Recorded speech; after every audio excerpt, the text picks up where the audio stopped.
બોલો ભારત માતા કી જય।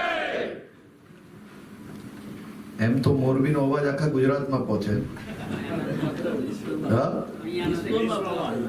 વિશ્વમાં તો તમે બધું બહુ પહોંચાડો છો ભાઈ, પણ તમારો બુલંદ અવાજ બી આખા ગુજરાતમાં ખૂણે ખૂણે પહોંચતો હોય છે। બોલો ભારત માતા કી જય, ભારત માતા કી જય। આવ્યા છે તો રહેવા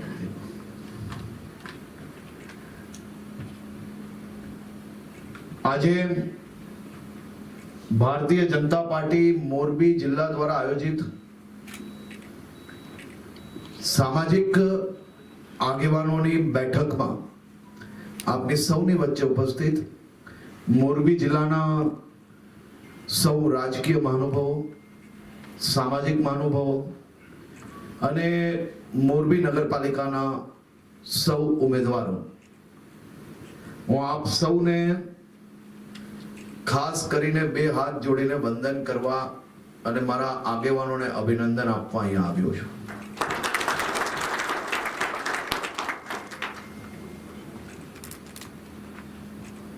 ગુજરાતના નાગરિકો અને ભારતીય જનતા પાર્ટી આ બેઉ દુનિયાનો કદાચ દિલનો સૌથી ઉત્તમ સંબંધ તમે ક્યાંય સોચશો ને તો દુનિયાના કોઈ દેશમાં, કોઈ રાજ્યમાં તમને કોઈ રાજકીય પાર્ટી અને ત્યાંના નાગરિકોના આવા દિલથી ડાયરેક્ટ ટુ ડાયરેક્ટ કહીએ ને એવા સંબંધ તમને ક્યાંય જોવા નહીં મળે। અને હું એવું માનું છું કે ભારતીય જનતા પાર્ટી અને ગુજરાતના નાગરિકો એ દુનિયાનું સૌથી મોટું સંયુક્ત પરિવાર છે।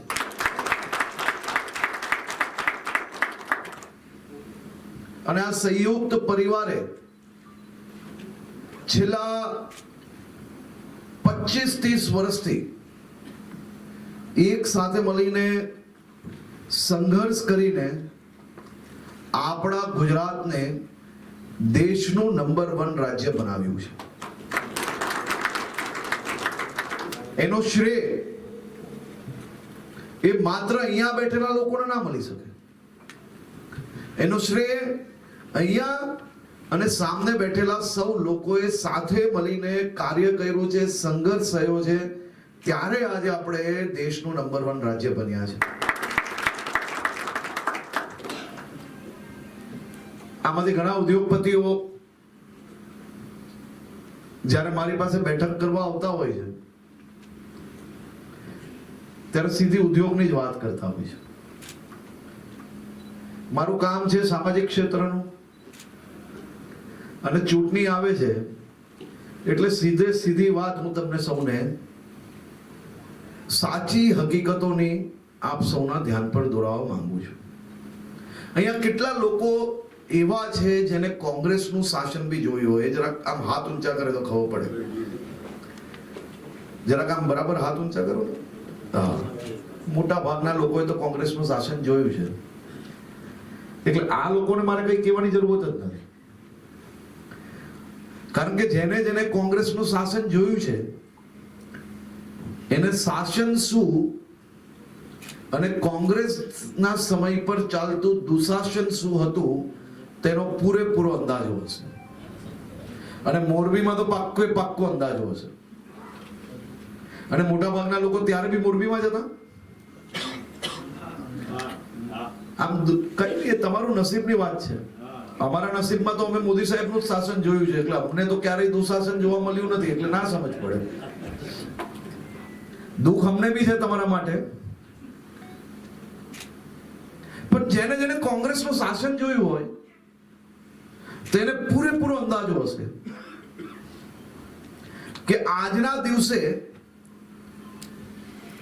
આ ગામડાઓથી શહેરો સુધી અને શહેરોથી લઈને હાઈવેઓ સુધી અને હાઈવે અહીંયાથી લઈને દેશના ચારે ખૂણાઓ સુધી જે હજારો કિલોમીટરના નવા રસ્તાઓ બને છે, એ રસ્તાઓ પર આ હજારો કિલોમીટરોના રસ્તા પર ક્યાંક નાનો ખાડો રસ્તામાં મળ્યો તો આજકાલના નવા આવેલા લોકો એ ખાડામાં પાણી નહીં હશે તો ટમ્બલરથી પાણી ભરીને બી એ ખાડામાં બેસીને રીલો બનાવીને લોકો સુધી પહોંચાડવાનો પ્રયાસ કરતા હશે. તેના તમે સૌ લોકો સાક્ષી હશો. પણ જેને કોંગ્રેસનું દુશાસન જોયું છે તેને એ અંદાજો બી પાક્કો હશે કે જે તે સમયે 2-5 વર્ષ ધક્કા ખાતા હતા સચિવાલય તક. ગામના સરપંચને તમે પકડો તો સરપંચ લઈ જાય તાલુકા ડેલિગેટ પાસે, તાલુકા ડેલિગેટ લઈ જાય જિલ્લા ડેલિગેટ પાસે, જિલ્લા ડેલિગેટ લઈ જાય ધારાસભ્ય પાસે, અને ધારાસભ્ય બોલેરો ભરીને બધાને ગાંધીનગર સુધી લઈ જતા, અને 5 વર્ષે 50 ધક્કા ખાતા ત્યારે એક જોબ નંબર જેમ તેમ જિલ્લામાં નીકળતો હતો. એવું બી શાસન તમે સૌ લોકોએ જોયું છે. આમાં કેટલા લોકો એવા છે કે જેને પોતાનું ઘર પોતે બનાવ્યું છે? જરાક આમાં હાથ ઊંચા કરે જરા. બાકીના બધા બાજુવાળાના ઘરે રહો છો?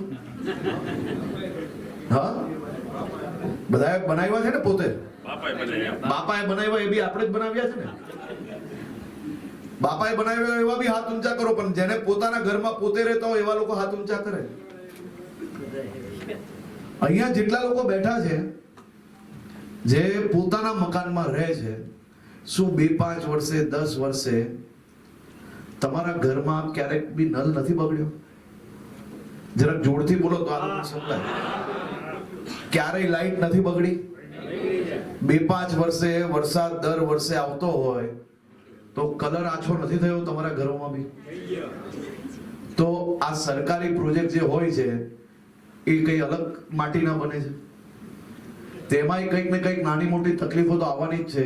પણ તકલીફ આવી હોય અને અહીંયા બેઠેલા લોકોને તમે યાદ કર્યા હોય ને જો તમારી જોડે ના ઉભા રહે તો જરૂરથી ક્યાંક ને ક્યાંક આપણી ફરિયાદ હોવી જોઈએ. પણ નાના મોટા પ્રોજેક્ટો ચાલતા હોય, પ્રોજેક્ટો વર્ષ ચાલ્યા જ કરતા હોય, કંઈક ને કંઈક નવા પ્રોજેક્ટો આવ્યા કરતા હોય. પણ જે પ્રોજેક્ટને અનેક વરસાદ આવતો હોય, અનેક વાર કંઈક ને કંઈક આપણે ગરમીઓ આટલી ચાલતી હોય તો પ્રોજેક્ટમાં કલર આછો થઈ જાય તો શું એ પ્રોજેક્ટ ખરાબ થઈ જાય ભાઈ? ના. અહીંયા કારણ કે બધા જ લોકો, તમે તો દુનિયાને સમજાવી શકો એમ છો એટલે હું આ પ્રશ્ન તમને પૂછું છું. તો આ બધું જ નિરંતર કામ છે. હવે આપણે નક્કી એ કરવાનું છે કે આપણા ગુજરાતની અંદર જે પ્રકારે આપણે એટલા વર્ષોથી મહેનત કરીને ગુજરાતને વિકસિત ગુજરાત આપણે જ્યારે બનાવ્યું હોય ત્યારે શું આપણે કોઈ બી ખૂણા ખાચરે એવા પ્રતિનિધિઓ જોઈએ છે કે જે દરરોજ સવારે જાગીને તાઇફાઓ કરે, દરરોજ સવારે જાગીને ખાલી ને ખાલી પ્રશ્ન ઊભા કરે, પણ લોકોના જે પ્રશ્ન છે એમાંના કેટલા પ્રશ્નના કામ એમને પૂરા કર્યા એ બી સવાલ આપણે પૂછવો પડે કે ના પૂછવો પડે? તમે દરેક પરિવારમાં 5-7 ભાઈઓ જાણે કે હોય, એ 5-7 ભાઈમાં 2 ભાઈ કમાઉ દીકરા હોય તો 1-2 ભાઈ એવા બી નીકળે કે જે 2 ભાઈઓ જે સારું કામ કરે છે, સંઘર્ષ કરે છે, કઈ બી કરીને કંપનીને આગળ લઈ જાય છે. અને 1-2 ભાઈ ઘરમાં પરિવારમાં જો એવા આવી ગયા હોય કે વહેલી સવારે ઉઠીને દરરોજ જે 2-4 ભાઈઓ જે મહેનત કરે છે તેના માટે પ્રશ્ન ઊભા કરે, તો પ્રશ્ન ઊભા કરનાર વ્યક્તિ માટે સરળતા છે કે કામ કરવાવાળા વ્યક્તિ માટે વધારે ચેલેન્જીસ છે? તમે મને એમ કહો. અને તમામ લોકોએ ઘરમાં, પરિવારમાં, સોસાયટીમાં, સમાજમાં આવા 2-5 પ્રોડક્ટ તો તમે જોઈ જશે. બધાની સોસાયટી હોય, 50-100 મકાન હોય તો 2-4 મકાનવાળા હોય ને સોસાયટીમાં તમે કઈ બી સારું કામ કરવા જાઓ એટલે પ્રશ્ન જ ઊભા કરો કે તમારે આ શું કામ ખર્ચો કર્યો ભાઈ? પણ સોસાયટીમાં આપણે વ્યવસ્થાઓ બનાવવા માટે, નાગરિકોની વ્યવસ્થાઓ બનાવવા માટે કરીએ જ કે નથી કરતા? હા. અને દરેક સોસાયટીમાં 1-2 આઈટમ આવી મળે કે ના મળે? અને કોઈ દિવસ કોઈ સારું કામ કરે આ આઈટમો? એ શું કરે? શું કરે? રોડા નાખે. તો આ રોડા નાખવા વાળાને આપણે શું કરીએ છીએ? ઘરે બેસાડી લઈએ છે ને. તો એ ઘરે બેસાડવાની તૈયારીઓ આપણે આ 26 તારીખે કરવાની છે.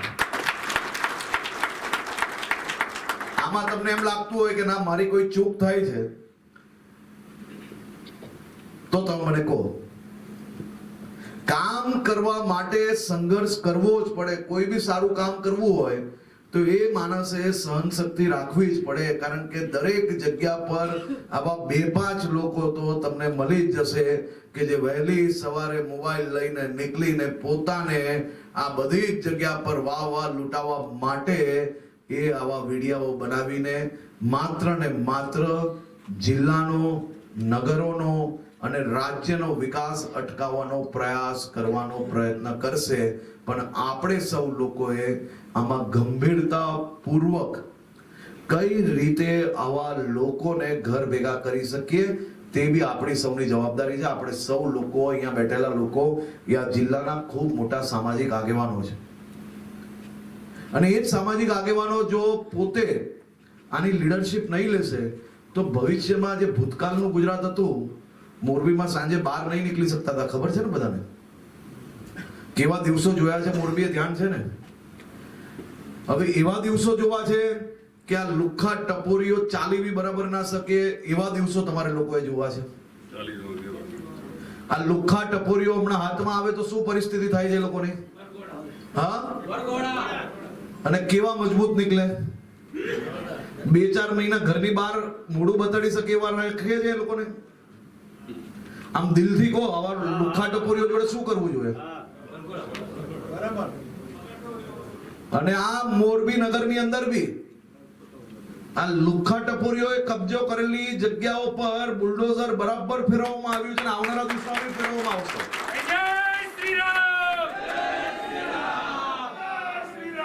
આ તો માત્ર શરૂઆત છે. અને સમાજ જીવનની અંદર દર અમુક વર્ષે આપણે કહીએ ને પરપોટિયા ફાટે બહાર,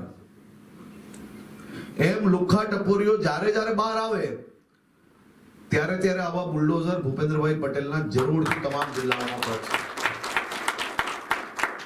આ કોંગ્રેસીઓને મારા જોડે મન દુઃખ હંમેશા ચાલતું જ રહેવાનું છે, ને મને કોઈ દુઃખ નથી એનું.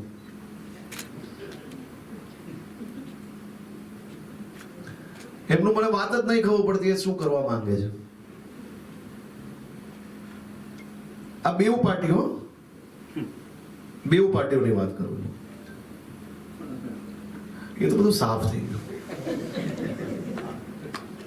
હમણાં હું મોરબી આવ્યો, મેં લોકોને કીધું જરા ગ્રાઉન્ડ મારીને આવીએ જિલ્લા આમ નગરમાં. કાલે હું દાહોદ, પંચમહાલ, છોટાઉદેપુર, વડોદરા અને સુરત આ બધી જ જગ્યાએ મારે જવાનું થયું મોહનભાઈ. કાંતિભાઈ આજે મોરબીમાં બી ચારે દિશામાં જવાનું થયું. આવતા મેં નજર મારી, એક કોંગ્રેસની કાર્યાલય દેખાય, કાર્યાલયની બહાર અભરાઈએ બેનર લાગેલો હતો, એમાં એક પંજો દેખાયો. કાર્યાલયમાં ચારે તરફ નજર મારી, એક કે પંજો દેખાયો નથી મને.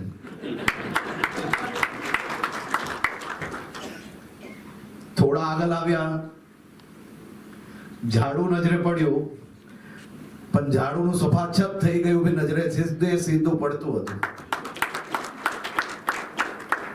સુરતમાં તો કાલે રાત્રે 9:30-10 વાગે હું જોતો હતો રસ્તામાં, એમ ચૂંટણી કાર્યાલય કોઈ દિવસ 9-10 વાગે અડધું છાપરું પડી જાય એવું જોયું નહીં હશે તમે.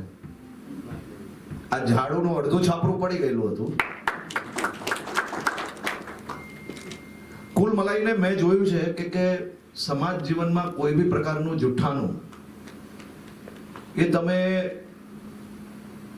ટૂંકા સમય માટે ભલે ટકાવી શકો, પરંતુ લાંબા ગાળામાં ટકતું નથી. આ શું ઈમાનદારીની વાત કરે? દરરોજ સવારે ઉઠીને અહીંયા આ થાય છે, અહીંયા પેલું થાય છે. ગુજરાતની આ પરિસ્થિતિ થઈ ગઈ છે. આ વહેલી સવારે ઉઠીને આ વાતો કરે, અને બપોરે આજ કોંગ્રેસના રાષ્ટ્રીય અધ્યક્ષ ગુજરાત અને ગુજરાતના નાગરિકોને બદનામ કરે કોઈ બીજા રાજ્યની ચૂંટણીમાં.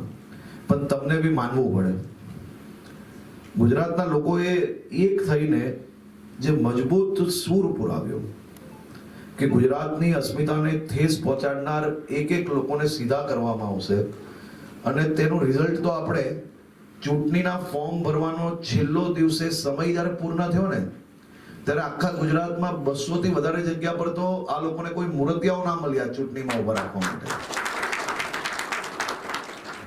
અને પરમ દિવસે જ્યારે ફોર્મ ખેંચવાનો સમય પૂર્ણ થાય છે તેની પહેલા 200 થી વધારે જે લોકો હતા જ્યાં ફોર્મ ભર્યા હતા અને જે લોકો સમજદાર હતા, લોકોની વચ્ચે જે જતા હતા, તેમને અંદાજો આવી ગયો કે લોકો નો એન્ટ્રી કરે છે, બીજા 520 જગ્યા પરથી બધી જ પાર્ટીના ઉમેદવારો ફોર્મ ખેંચીને એને હોશિયારી બતાડી અને 720 થી વધારે જગ્યા પર ગુજરાતના નાગરિકોનો વિજય થયો છે.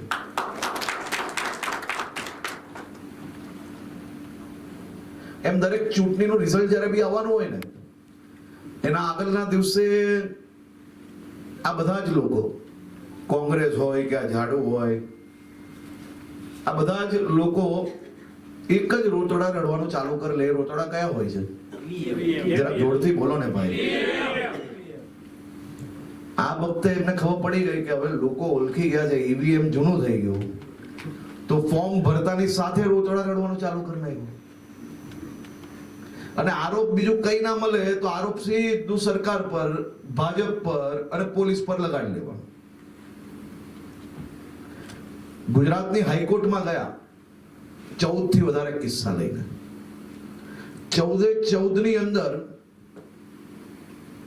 હાઈકોર્ટમાંથી જે ચુકાદો આવ્યો છે તેમાં આ જે ઉમેદવારી પત્ર રદ થયા છે તે બરાબર છે અને આ ઉમેદવારો જે ખોટી માંગ લઈને આવેલા હતા એને હાઈકોર્ટમાંથી નકારી લેવામાં આવ્યો. સત્યમેવ જયતે. માત્ર રાજકીય ટીકા ટિપ્પણીઓથી શાસન ના ચાલી શકે. મારે તો મોરબીના સૌ આગેવાનોને માત્ર એટલી જ વિનંતી કરવાની છે કે તમે સૌ લોકોએ સાથે મળીને આપણા ગુજરાતને જે વિકાસની ઝડપ વધારવામાં તમારા સૌ લોકોનું જે યોગદાન છે એ યોગદાનમાં આ મોરબી નગરમાં કે મોરબી જિલ્લામાં કોઈ એક બી સીટ એવી ના રહી જાય કે જ્યાં ખૂણા ખાચરે કોઈ એક જગ્યા પર બી જો આ આવી ગયા તો એ ક્ષેત્રના વિકાસને રોંધવાની પ્રયાસ આ લોકો કરતા રહેશે. અને આપણે આ વખતે મોરબીમાં એક ઐતિહાસિક જીત તરફ મને 100% નજરે પડે છે. તમારા સૌનો ઉત્સાહ એનાથી મને 100% વિશ્વાસ છે કે મોરબી આ વખતે ભારતીય જનતા પાર્ટીને મોરબીના નાગરિકોની એક ઐતિહાસિક જીત થવાની છે. અને આ ઐતિહાસિક જીત એવી હશે કે ભવિષ્યમાં ક્યારે બી મોરબીના નાગરિકોને રાજકીય હાથો બનાવવાની કોઈ કોશિશ નહીં કરે. એ પ્રકારની જીત તરફ તમે સૌ લોકો આગળ વધી રહ્યા છો, તેના બી હું તમને સૌને અભિનંદન આપું. મારા મોરબીના સૌ વેપારીઓ, યુદ્ધના કારણે જે તકલીફ આવી છે અને એ તકલીફનો સામનો કરવા માટે તમારા સૌનો જે સહયોગ મળ્યો છે તે બદલ બી હું રાજ્યના ઉપમુખ્યમંત્રી તરીકે તમારા સૌનો 2 હાથ જોડીને વંદન કરીને આભાર માનું છું. પરંતુ સાથે સાથે વૈકલ્પિક વ્યવસ્થાઓ માટે રાજ્ય સરકારના તમામ વિભાગો દ્વારા આપ સૌ લોકો જોડે ખડે પગે ઊભા રહેવાની બી સૂચના એ માનનીય મુખ્યમંત્રી શ્રીએ પહેલા જ દિવસથી આપી હતી. અને અમે હંમેશા ભૂતકાળની અંદર બી ગેસના ભાવની વાત હોય કે કોઈ બી વિષય હોય, બધા જ વેપારીઓને સરકાર દ્વારા સરકાર સાથે ઊભી રહીને વેપારીઓના દુઃખમાં એ હંમેશા ઊભી રહી છે. અને ભવિષ્યની અંદર બી આપણે સૌ લોકો સાથે મળીને આગળ વધવાનો પ્રયત્ન કરશું. એના સિવાય બી અનેક એવા મુદ્દાઓ છે કે જે મુદ્દાઓ પર તમે અડધી રાત્રે ગમે ત્યારે સરકારમાં જાણકારી આપી હોય તો સરકાર હંમેશા આપની સાથે રહી છે અને ભવિષ્યમાં બી રહેશે. હવે તો મોરબી મહાનગરપાલિકા થઈ ગઈ. કેમ બધું ધીરે ધીરે બધું જ વસ્તુઓની અંદર ખૂબ મોટો બદલાવ આવી રહ્યો છે. અને મહાનગરપાલિકાની કામગીરી આવનારા 3 વર્ષ પછી, એટલે કે કોઈ બી તમે કંપની બનાવો તો જેમ 1000 દિવસે તમને એનું રિઝલ્ટ આખું અલગ દેખાય, એમ મોરબી મહાનગરપાલિકા બનવાથી તમને આવનારા 3 વર્ષની અંદર એનો સંપૂર્ણ અંદાજો આવશે કે આ મહાનગરપાલિકા કેવી અદ્ભુત કામગીરી, આખો બદલાવ આવી શકે છે. સૌથી પહેલું સ્વચ્છતાના કામની અંદર ખૂબ મોટો બદલાવ આવશે. તેના પછી ડ્રેનેજના કામની અંદર, પાણીના કામની અંદર, પીવાના પાણીના કામની અંદર, અને બીજું કે મોરબી મહાનગરપાલિકા દ્વારા આવનારા દિવસોમાં તમારું ભવિષ્ય, આપણે બાળકોનું ભવિષ્ય ઉજ્જવલ બને તે માટે સ્પોર્ટ્સ સેન્ટરથી લઈને બીજી બી જે નવી નવી વ્યવસ્થાઓ છે તે બી મહાનગરપાલિકાના સંકલનમાં રાજ્ય સરકાર દ્વારા અહીંયા ઊભી કરવામાં આવશે. એટલે મોરબી મહાનગરપાલિકામાં પહેલો ઐતિહાસિક વિજય તમારા સૌ લોકોને મળે તેવી શુભકામનાઓ આપવા માટે હું તમને આવ્યો હતો. અહીંયા જેટલા ઉમેદવાર બેઠા છે એ જરાક હાથ ઊંચા કરે તો. હવે આજથી નહીં, પરંતુ જે દિવસથી ભારતીય જનતા પાર્ટીએ તમને ટિકિટ આપી છે ત્યારથી તમે ઉમેદવાર, 28 તારીખે તમે મોરબી મહાનગરપાલિકાના કોર્પોરેટર બનશો. મારી આપને માત્ર એક જ વિનંતી છે કે તમે જ્યારે કોર્પોરેટર બની જાઓ છો તે પછી અહીંયા કોઈ બી ભાર નહીં લાવતા. લોકોના દુઃખનો ભાર અહીંયા આવવો જોઈએ.